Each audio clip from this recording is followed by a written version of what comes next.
especially on the great day when the seas give up their dead and monsters walk the earth. So at this point, we're going to bring on a special surprise guest, as I said. So put your hands or tentacles together for the comedic stylings of Eric Cash. Let's hear it for him, ladies and gentlemen. From Portland, Oregon. I've done this once before, shut up. You can unwind it, you know. I know what I'm doing. I like to hold it myself. God damn it, you're not my real mom. Eat your vegetable. Can we make my mic hotter so it's more difficult to listen to? It'd be cool. I'm not annoying enough as it is. Hi guys. I'm not from Portland. I just had to move there because my dad decided he had cancer because he wasn't difficult enough when I was a child. It's very nice to be back in San Francisco because Portland is not all it's cracked up to be, and it's not cracked up to be much in the first place. I shouldn't complain about it. Portland is nice, but I relocated there from here. I was a dual citizen with here in Los Angeles, and Portland is fucking white. It is really white. It is really homeschooled and white. It is aggressively filled with people that were encouraged entirely too much as children and never got told that eating the finger paints did not make them a genius. It is, and I shouldn't complain.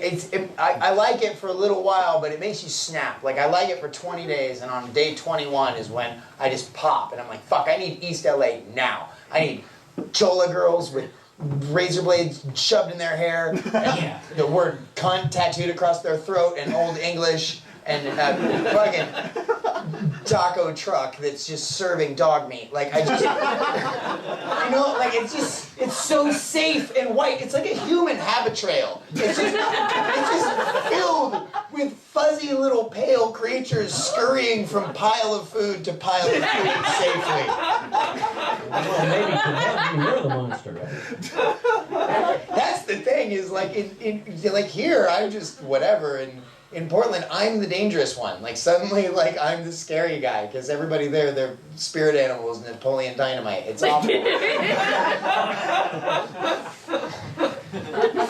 Whatever happened to bath salts? Wasn't that a really amazing 12-minute epidemic with a whole lot of potential to be something really incredible? I was really excited. People taking a drug that didn't exist and biting each other's faces off. That was amazing. Like, I've done a lot of drugs. I've done drugs that'll make you bite someone's face off. I've never snorted one out of a senior citizen's bathtub. That was amazing. I got really excited. And then when it happened, of course, like, the entire internet just came alive with rumors of a zombie apocalypse, and every idiot that typed it thinking that he was so original and that was the first one to come up with that idea. Because apparently being a nerd is cool now, which I should like. But it's turning me into an angry senior citizen. It is. Get off my lawn! It's just, and I don't want, like, being you can't be a cool nerd. And I don't even feel like I should have to say that. Being a cool nerd is like being a Republican woman. The two things are at odds with each other. And you can't be, it's like underwater cocaine. It doesn't, you can't be a cool nerd. And I don't want to hate it. I should like it, because the fact that being a nerd is cool means that science is more accepted, and the movies that I want to see get made, and whatever muse is pumping energy through Joss Whedon's head and just causing him to create like a monkey on crack will keep going, and that's cool. But it really is turning me into this, like, get off my. I'm 36 years old, and suddenly I'm like, in my day, and it's like, and I just, you know, because I grew up in the 80s, and I was a nerd, and in the 80s, being a nerd meant that you read comic books, and that you had an abnormally high IQ, and that you were socially abhorrent, half dysfunctional, and you did read comic books while running as fast as you could while 8 people chased you screaming, "Die, faggot." And I don't think that clicking like on a picture of a Cthulhu tentacle on Facebook is a worthy analog. You know what I mean? Like, I don't want to be this, but I'm a nerd. I'm a real nerd. I went to 13 different grade schools. I was hated everywhere I went. I got tested into Mensa at 8 years old. For anybody in here that doesn't know what Mensa is a society of people whose IQs are so dysfunctionally high that they are supposedly the smartest 2% of people in the world. It sounds like I'm bragging when I'm saying that. I'm not. I didn't choose to be tested into Mensa. They just did that to me. I'd already been to 7 different grade schools. No one liked me in any of them. I was wildly precocious. And this group of geniuses decided to tell me that I was smarter than 98% of the population because they're idiots. It was the dumbest thing that you could have told a child in my situation. All it meant was that 2 weeks later I was getting my teeth knocked out by some 12-year-old mouth breather who'd been in the 2nd grade for 5 years for explaining to him what the word ambidextrous meant. In that particular situation, what it meant was that he was able to hit me equally as hard each hand as he shouted, "Die, faggot." Where did that faggot thing come from? Did you ever stop and analyze the logic of saying you're intelligent, therefore you must be gay? Like, because it never offended me. I was raised around queer men, so I was just like, what is it that you're actually saying when you say that? Because when I examine your logic, it doesn't hurt me near as much as it hurts you. Like, what are you saying? Like, oh, you just keep reading books and expanding your mind. You're going to realize someday that gender and sexuality are actually just human constructs that have been irrelevant for over 2,000 years, and you won't be trapped in the ugly little world that I live in. As a matter of fact, those two things can be worn interchangeably, like hats, or maybe even a scarf, or a nice brooch. And why do I have to play football? I don't want to play football. Why can't I just wear a dress and feel pretty?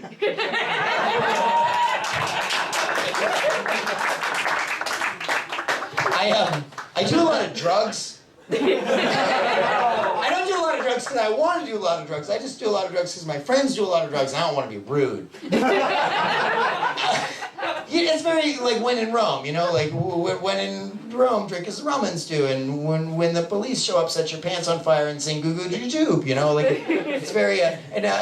People always ask me where to get drugs. I'm that guy. No matter where I go, people always ask me where to get drugs. That may seem normal right now because I know that with the way I'm dressed, I kind of look like a gay German DJ that makes angular electronic music. But I can be in a 3-piece suit at a funeral, and someone's 90-year-old grandmother will come up to me and be like, "Hey, do you know where I can get some PCP?" And I'll try to get it for her. Honestly, like if my hip was breaking every time I sneezed, I'd want some PCP too. Somehow related to these two things is people always tell me their most disturbing dreams. I don't know why I'm a psychological dumping ground for people. Am I just fucked up from 2 blocks away? Is that it? Do people just go like, "Oh, look, that guy bounced off rock bottom so hard it left marks on his face. This information's going to be totally safe with him." My friend came up to me the other day and he told me he had a dream that he dropped a baby down a well. So I laughed. Because much like you, my sense of humor was forged in the fires of hell by Satan himself. And he got really offended. He was like, "That's not funny, that's disturbing." And I was like, "Well, that's subjective. It's disturbing to you, but you like babies." And don't get me wrong, I don't hate babies. I don't hate babies at all. And first, let's back up before anybody gets weird. Keep in mind, it was a dream baby. It wasn't a real baby that I laughed at dying. You know, it was an entirely fictionalized baby. There was no actual babies harmed in the making of this dream. As a matter of fact, if his dreams are manifesting, the baby thing would actually be low on the list of stuff to worry about. He's not well in the head. If he was actually yanking imagery out of his mind as he slept and making it reality, he'd already be flying around the world in his own private jet fueled by pterodactyl urine, having threesomes with 6-armed, blue-skinned French-Canadian girls, dropping foreign babies down wells in 17 different countries, and occasionally, for some reason, being forced to have nude sword fights with his dead grandmother in a house that looks exactly like the one that he grew up in, but it doesn't have walls, just open frameworks and hanging curtains made of human teeth. That's not the point. My point is I don't hate babies. I'm just a contrarian by nature, and I resent that I'm supposed to like each and every baby just because it happens to be human larva. You know what I mean? Like, it didn't accomplish anything. You can't tell me it's a good person yet. You know what I mean? Like, sure, some babies are good people. They're raised by smart, intelligent, progressive people, and they're going to become something great, and they're going to take care of the sick, and they're going to create great art. And they're in the minority. Because the fact is, there's 7 billion people on the face of this planet.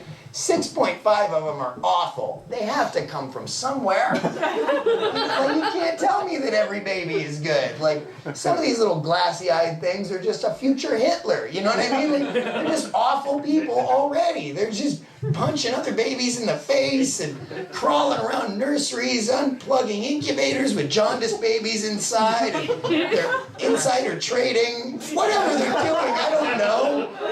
And people go, well, you have to like babies because they're cute. And I get really weird when people use that word because it flies right past people and they think it's really innocuous. And I don't think it is. I find the word cute really sinister. Because when somebody says something is cute, what they're actually saying is something that can be killed with less than 4 pounds of pressure.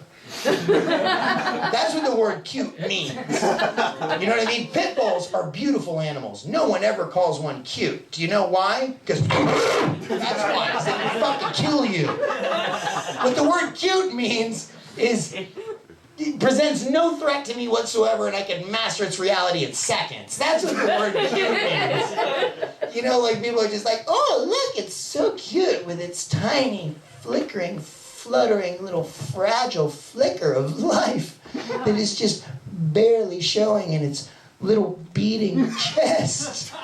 It would never leave me and mother to cry in a hallway at 4 o'clock in the morning while sipping vodka out of a plastic sippy cup with a choo-choo train inside while drowning our tears in an orange shag carpet. And look, if I just put one finger here and one finger here and push, you can watch the life wink right out of it. That's it for me, guys. My name's Eric Cash.